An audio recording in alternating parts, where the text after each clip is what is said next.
highest praise, glory, and honor to our loving Savior Jesus Christ. We remember and cherish the blessed preachings and teachings of our dearly beloved parents in the Lord. Greetings to the beloved Almeida family, beloved preachers, beloved brethren, and visitors kung meron man po. Hallelujah. Isang mapagpalang gabi po sa bawat isa sa atin. Hallelujah. Pinapasalamatan ko po ang ating pinakamamahal na Pesa.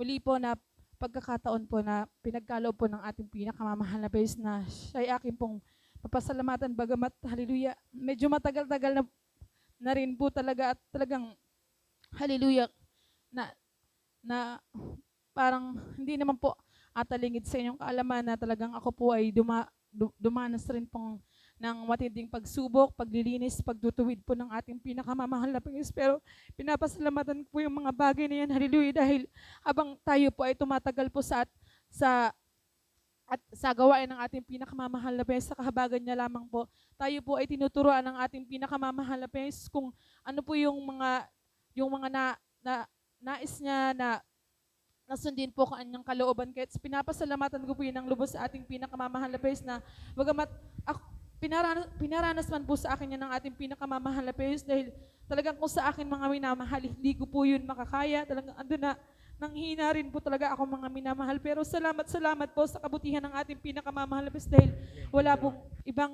wala po tayong ibang maasahan, matatawagan ng ating pinakamamahal na Panginoon. Kahit pinapasalamatan ko po yun ng lubos sa ating pinakamamahal na Panginoon sa mga bagay na yan. Hallelujah. At tunay na pinapasalamatan ko rin po ang ating pinakamamahal na Panginoon na nitong nakaraan mga minamahal na andyan na yung akin pong base na lamang po sa kwento po ng aking beloved mama at ng aking pong beloved kapatid, yung aking pong beloved pamangkin mga minamahal, talagang andyan na nahulog daw po yun mga minamahal sa kama at talagang tumama po yung kanyang ulo na ando na nagpanik daw po sila.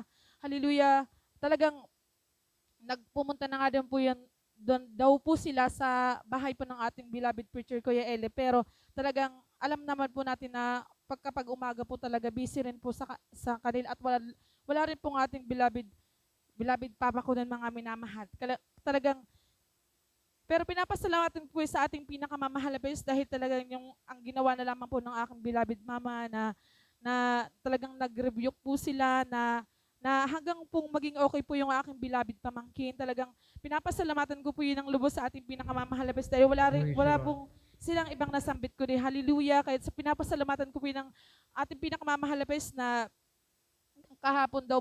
kahapon po mga minamahal, talagang pina-check up po nila yan kasi talagang tumama po yung ulo ng aking beloved pamangkin at sa kahabagan po ng ating pinakamamahal na Panginoon na wala naman daw pong okay naman po ang aking beloved pamangkin. Kahit pinapasalamatan ko po yan sa ating pinakamamahal na Panginoon na andun po yung pag-iingat niya po sa akin pong mga beloved, mga mahal sa buhay. Hallelujah. At pinapasalamatan ko rin po ang ating pinakamamahal na Panginoon sa kalakasan, sa pagpapala niya po na pinagkakaloob po sa aking beloved husband, sa kanya pong paghahanap buhay, sa pag-iingat po na minsan po nagbabiyahe po siya. Pinapasalamatan ko po yun ang lubos sa ating pinakamamahal na Panginoon na patuloy niya pong pinag-iingatan, ginagabayan, pinapatnubayan po ang aking mga beloved anak sa kanila pong pagpunta man po sa school hanggang po sa pag-uwi. Nandyan po yung pag-iingat po ng ating pinakamamahal na Panginoon. At pinapasalamatan ko po yun ang lubos sa ating pinakamamahal na Panginoon at patuloy niya po kaming magamit po sa kanyang banal na ubasan ng aking pong buong sambahayan na talagang ito lamang po yung ating kalakasan sa paglilingkod po sa ating pinakamamahal na Panginoon. Hallelujah.